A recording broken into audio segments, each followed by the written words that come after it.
Dave, we'll start with Bobby Miller. Just what have you been seeing from him from his outings with OKC? And I've told you that he's ready for just this next step and getting back to the big league. I think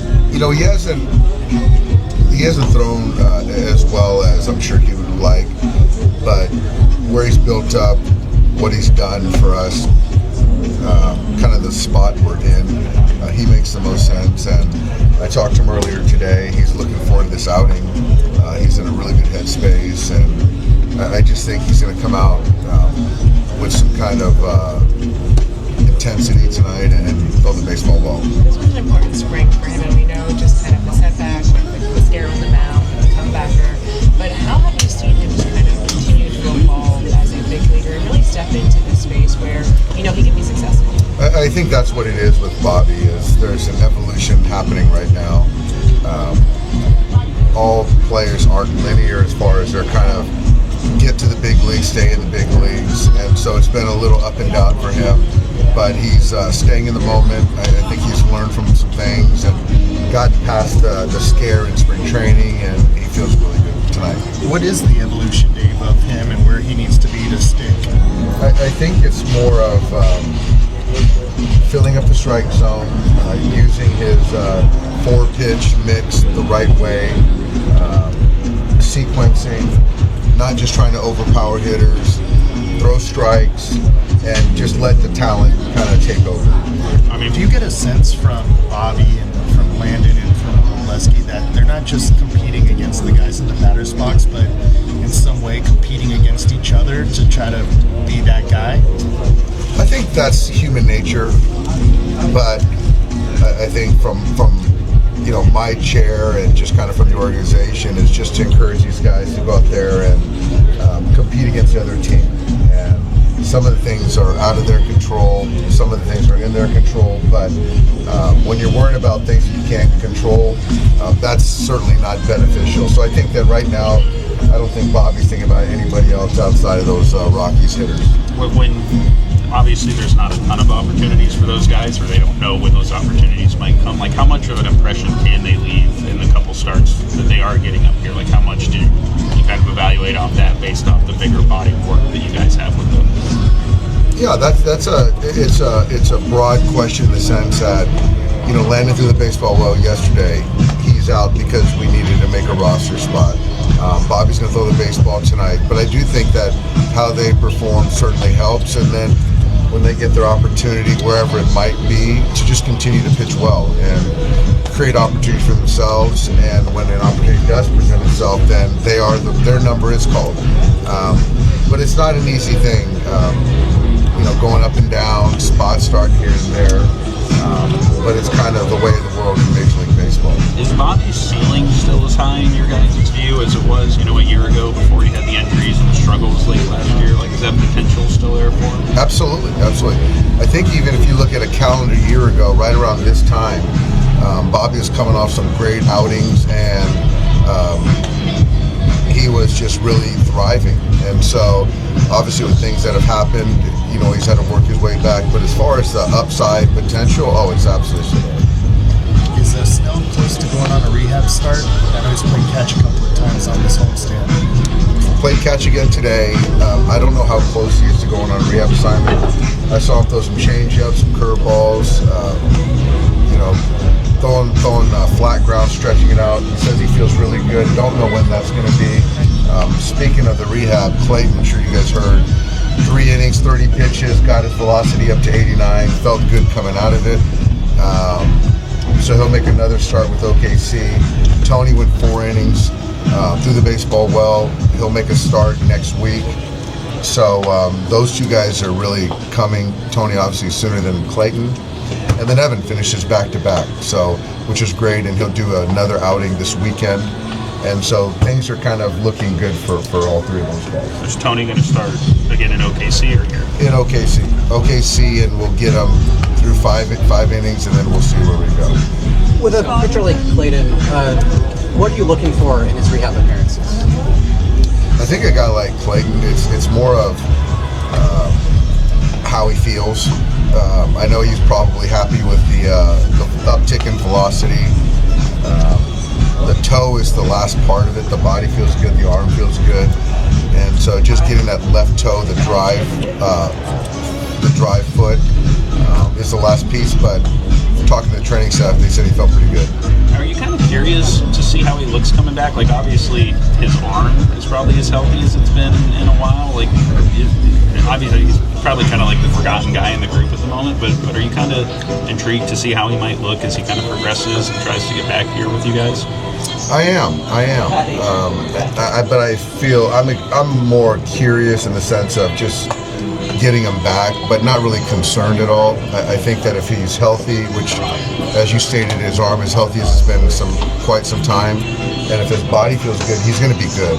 So we're not worried about kind of effectiveness, command, and also getting hitters out. Have you heard anything just after his outing today in regard to his toes? I know last time he spoke to us, he was saying that was the only thing that had still been bothering him as of late. So just reading the report, they said that it felt considerably better than the last one, and so hopefully tomorrow he feels the same way. And then with, like, you mentioned rehab assignments, so is the plan that he will have to go out, or do you see it potentially being like a live VP here of sorts? Yeah, that's a good question. So he hasn't been off the mound yet, so I don't know. I can't even answer that question yet. Is he going to stay back? Actually, getting another startup here with Tony doing another with OKC and the way that things are playing out. Haven't made that decision yet, so I don't want to say it all is contingent on tonight, but can't answer that one right now. Blake, I think he's going to go with the team. Shohei was a touch and feel. I was out there chatting with him a little bit, and it looked good from behind. I thought it looked really good. When you had a chat with him, it looked like you were giving him advice from the batsman. I just saw like a hand gesture from you when you had a chat with him. What was it like? No, we were just talking. He was just kind of feeling for some things in his delivery, and I just was asking him what he was kind of trying to feel, and so we were just I was just kind of giving him some examples, but nothing too important. Is he still just working on the fastball? Fastball, two seam, four seam split. He's not throwing his slider yet. Did you ever do any pitching in your day? Long time ago, Jack. Long time ago. You still got some tips. No. Aaron Judge joined the team USA for WBC in official. Mookie also told us that he wants to play. Tyler Glasnow wants to play. Shohei as well. What do you think about this? I think that we're probably going to be the team that's most represented in the WBC. So, yeah, they want to get the best players in the world, and we've got a lot of the best players. So, if they want to do it, then I'll certainly support it. You don't have any hesitation to send players for that? No, but I think the starting pitchers is a little bit more potentially as maybe a little bit of pause, but we still got some time, so we'll see. What about the Olympics? Would it be cool to see current players playing, especially with the games being at Dodger Stadium in 2028? It'd be great. It would. I think in the city of Los Angeles, having the Olympics here at Dodger Stadium would be a spectacle, and everyone in the world would be watching our game. Thanks, David. Thanks, guys. 4月16日、日本時間のこの日、ロサンゼルス、ドジャースは毎年恒例のジャッキー・ロビンソンデーを盛大に開催し、その特別な瞬間を大谷翔平、カリーム・アブドゥル、ジャバーと共に祝った。球場全体が誇りと感動で満ち溢れ、まさに伝説と現在の融合ともいえる歴史的な一夜となった。背番号42が全員の背中に刻まれるこの日、メジャーリーグの差別撤廃と平等の象徴であるジャッキー・ロビンソンの功績を称えるこのイベントは、ドジャースにとって特別な意味を持つ。そして、今年その場に立ったのは、現代野球界を代表するスーパースター、大谷翔平であった。球場のスクリーンに映し出されたのは、かつて人種の壁を打ち破りメジャーの扉をこじ開けた伝説の英雄、ジャッキー・ロビンソンの映像。その傍らには、堂々たる姿で立つ大谷翔平と NBA の生ける伝説カリーム・アブドゥル、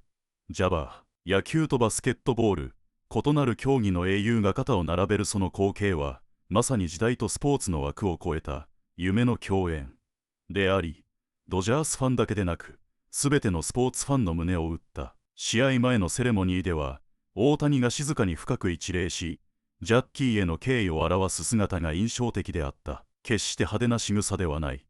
だがその姿勢こそが大谷翔平という男の魂の礼儀であり、日本人らしい謙虚さとスポーツマンとしての誇りが凝縮された一瞬だった。そして試合が始まると、球場の熱気はさらにヒートアップ。大谷は2番指名打者としてスタメン出場。初回から快音を響かせると、2回には力強い打球で右中間を破る二塁打を放ち、観客を総立ちにさせた。そのスイングには、まるでジャッキー、ロビンソンへのオマージュが込められているかのようであった。この日の大谷は、バットで語り、走塁で見せ、姿勢で訴えた。誰よりも真摯に、そして誠実にジャッキーの志を受け継ぐその姿は、まさに新時代のヒーローの象徴であり、球場を包んだ感動の渦の中心に彼がいた。また、試合後のインタビューでは、このような特別な日にプレーできることは、本当に光栄です。ジャッキー、ロビンソンのような偉大な先人に感謝し、その志を胸に刻みながら、これからも全力でプレーしたい、と語った。シンプルながらも心に響く言葉に、多くのファンが涙をこらえきれなかった。このセレモニーのハイライトには、NBA のレジェンド、カリーム・アブドゥル、ジャバーの姿もあった。1970年代から80年代にかけて NBA を支配した偉人は、静かに大谷に肩を組み、君の姿は、今を生きる若者に希望を与えている、と語ったという。ジャッキーが打ち立てた、壁を壊す勇気、という精神が、今また大谷とジャバーという二人の象徴を通して蘇った瞬間であった。今年の、ジャッキー、ロビンソン、デーは、単なる記念日ではなかった。それは、大谷翔平という、令和の英雄が、先人への敬意とともに、自らの足で新たな歴史を切り開く瞬間であり、そして未来へとつながる希望の物語だったのである。最後に一言、この日の大谷の姿を見て、どれほどの人が勇気をもらっただろうか。野球を超えた感動を、ありがとう大谷翔平、ありがとうジャッキー、ロビンソン。もしこの動画が少しでも心を動かしたら、ぜひ、いいね、と、チャンネル登録、をお願いします。